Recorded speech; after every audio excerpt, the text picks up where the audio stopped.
Hello, everybody. My name is Chip Boaz, and I am here to talk about the track of the week from my playlist, The Low End Jazz Bassists, which you can find on Spotify and Apple Music. This edition's track is a song called Kirigami from bassist Linda Mahon O. Now, Linda is someone who I have admired for a long time. She's originally from Perth, Australia, where she built up her chops on electric bass and double bass before moving up to New York. These days, she plays with everybody on the jazz scene. Folks like Joe Lovano, Dave Douglas. She's the regular bassist for guitarist Pat Metheny right now, and that's saying something. She's also a composer and has several albums out under her own name, which are beautiful. They are adventurous, they are really intellectual and thoughtful, and they're always very interesting. Now, this song comes from her new album, Aventurine, and the whole album is really a different take on jazz and sets up some interesting context for improvisation, mostly through the use of Linda's very insightful composition for strings and traditional jazz quartet. Folks like Linda who have really studied composition are doing some fascinating and really inspiring things, bringing strings into jazz, and it's just all over this album. Now, as the track starts out, Linda plays a written groove first up in the higher register before really laying those low notes down in there.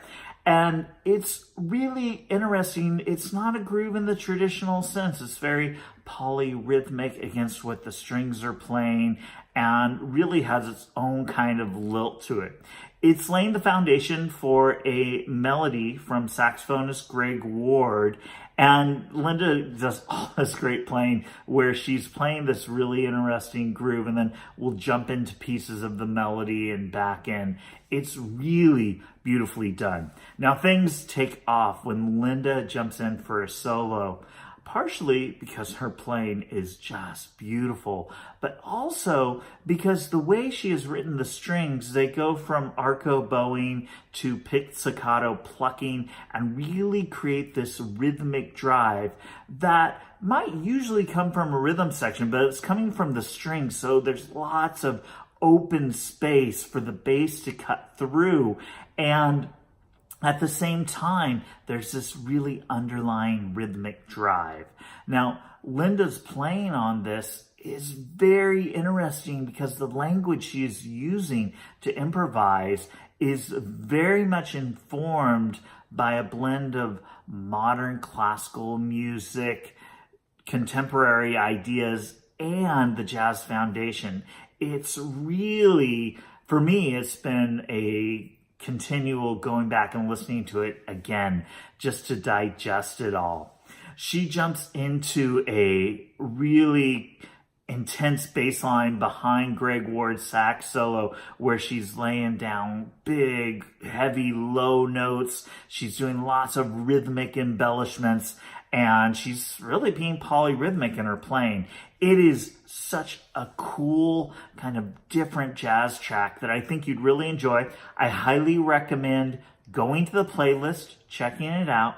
If you like what you hear, you should really go pick up Linda's new album, Aventurine.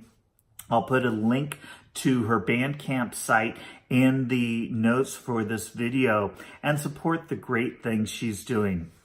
Please subscribe to the playlist because every week I'm updating it with new stuff, and I'm really excited about all the music with great bass playing that I'm sharing with you. So thank you, everyone. Until next week, enjoy the music.